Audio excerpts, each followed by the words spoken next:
Good evening and thank you for joining us for KREM 2 News 10 at 10, where we give you more news in less time. Let's get started. We begin with new details tonight surrounding a man accused of kidnapping a woman and shooting her friend in Northwest Spokane this week. 44-year-old Torrin Harrington faced a judge for the first time today. KREM 2's Kyle Simchuk is here now with what else we have uncovered. Kyle? Well, yeah, Mark, police say Harrington ran into a house right after the shooting and several other adults and children hid to protect themselves. Today, we learned the 44-year-old has a lengthy criminal history. Your Honor, this is number 7, Torrin Harrington. Torrin Harrington is a convicted felon. He's not allowed to own or possess guns, but Spokane police say he used one to shoot a man at this home Tuesday off West Francis. Police say they found the victim outside a short distance away with a non-life-threatening gunshot wound.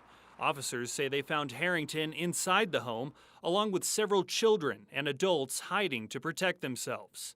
Harrington sat in court Wednesday, shaking his head as Commissioner Eugene Cruz read off the charges against him, including several counts of assault, kidnapping, and burglary. Do you understand those charges, sir? I guess so, yes. According to police, the shooting happened the day after a domestic violence incident. Investigators say Harrington hit a female friend with a gun and forced her into a car before driving around the city. The next day, police say Harrington returned to the home where he also lives and shot a man who's friends with the woman. Officers say the 44-year-old also threatened and pointed the gun at other people inside the home. Harrington has 26 adult convictions according to court records and a pending assault charge in Spokane Municipal Court. Prosecutors asked the court to set bond in the amount of $100,000. Based on the reservation and the criminal history that is concerning and does create concerns for community safety, the court will be adopting the bond that is being requested by the state. That bond will be set at $100,000. Harrington remains in jail tonight. In Spokane, Kyle Simchuk, KREM 2 News. Now to a developing story. Spokane's fire chief will no longer lead the department. New Mayor Lisa Brown said today the city will be transitioning the role of fire chief. In a somewhat vague statement from Brown, she did not specify whether Chief Brian Schaefer is stepping down or being removed from his position. He's been with the department since 2005 and was appointed chief in 2017. Brown's statement reads in part, "I am consulting with fire department leadership, including Chief Brian Schaefer, to develop a plan and process for transitioning the role of fire chief. Discussions are underway and scheduled to continue over the next week. As the plan is being developed, the Spokane Fire Department will continue to provide excellent public safety services for our community every day," unquote. KREM 2 is working to find out more about the situation and will bring you an update as soon as we learn more. All right, turning now to weather, there's at least a bit of relief for skiers in the forecast. Snow is heading our way, at least that's what we hope. Let's get right to Chief Meteorologist Jeremy Legoo for more on our chances to see snow. Jeremy? Well, Mark, when it comes to our chances, they get better the farther north you go. And the reason is this storm that gives us our best potential for snow comes in from the north. But first, we have to get rid of the rain. 35 degrees right now with rain. Well, when you have 35 and your dew point of 34, visibility drops down to about a quarter of a mile out at the airport. And hearing some reports of bad visibility across much of the inland northwest, but overall things aren't looking too terribly bad. We will eventually start to see a little snow make its way back in, but unfortunately it's not looking as promising as what we saw in the forecast models earlier this week. Snow up in the mountains overnight. Eventually we see more widespread snow or rain arrive tomorrow. It's going to be rain down low, snow up high. Here in Spokane, I think it's all rain once again. It's just a day that looks a lot like today. And then eventually that works its way out. But that cold air in place plays a big role in what we wind up seeing this weekend. A couple of snowflakes likely overnight Thursday into Friday. Nothing accumulates Saturday. Saturday's our best chance of snow. Do we see an inch? Maybe. We'll talk that chance coming up in the full forecast. Sounds good, Jeremy. Thank you very much. And now to our night beat with a quick look at today's top stories. A Washington State report shows air pollution disproportionately impacts 16 communities across the state, including Spokane and Spokane Valley. According to the Washington Department of Ecology, people living here are more likely to have health problems and even die sooner than people living somewhere else in the state. One of the biggest contributing factors, wildfires releasing fine particles into the air, along with small particles from wood-burning stoves, traffic, and construction. more likely to have certain health conditions, including conditions that affect their hearts and lungs. That's not really new information, but more specifically, we estimate that people aged 65 or older are twice as likely to die from air pollution that comes from these human sources. On average, people in these communities live almost 2.5 years less than others across the state.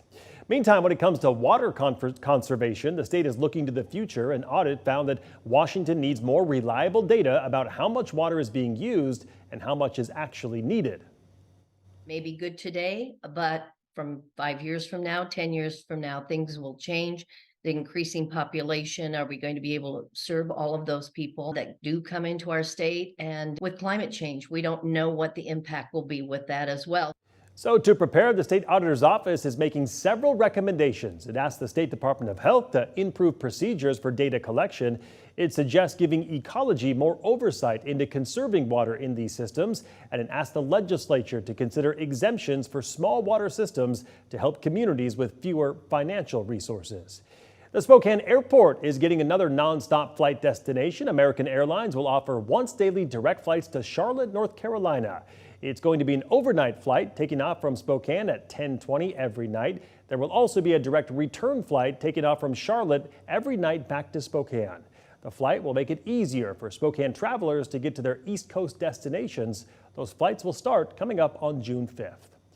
State capitals across the country on high alert tonight after multiple bomb threats and evacuations were made in at least 9 different states. Montana was one of the states that received threats. They came via email, but at this point, no explosives or threatening devices have been found in any of the buildings.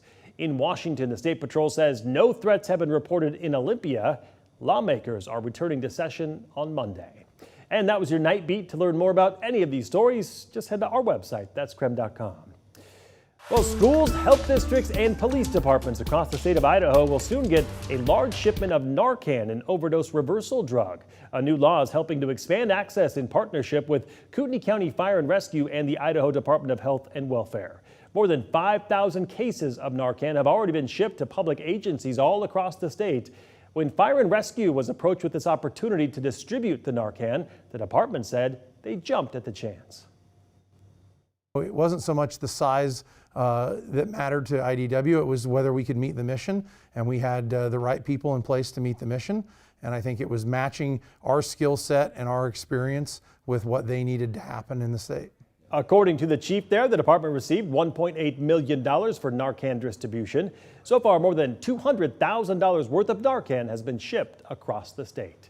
Staying in North Idaho, money set aside for future park expansion and improvements was significantly reduced in an updated plan presented to the Coeur d'Alene City Council last night.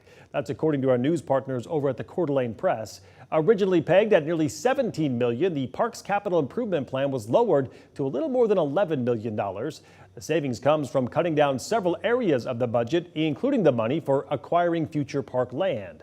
This comes as the city is proposing to increase its impact fees, which have not changed since 2004. Meantime, if you are hoping to catch sight of some bald eagles, the time is now. The eagles have been hanging out around Lake Coeur d'Alene in record numbers this year. The Bureau of Land Management counted 347 eagles on Tuesday and a record 409 eagles back on December 20th. That is nearly double the total from last year at around this time, when officials counted just 227. Less than 24 hours after asking to appeal a ban in Maine, former President Donald Trump is asking the U.S. Supreme Court to overturn a similar ruling in Colorado, barring him from the state's ballot. The ruling is under the same constitutional provision that prohibits those who engaged in insurrection from running for office. The provision has been used so sparingly in American history that the U.S. Supreme Court has never ruled on it before. Well, take a look at this. Caught on camera, a man attacking a Las Vegas judge right here in a courtroom just hours ago. The judge was sitting behind the bench when the man ran and jumped over it, attacking her. The man was then thrown to the ground by people around the judge. According to local officials, he is a 3-time convicted felon. He was in court today for sentencing on an attempted battery charge, and his attorney asked for probation, which the judge denied. And that was your KREM 2 News 10 at 10, where you get more news and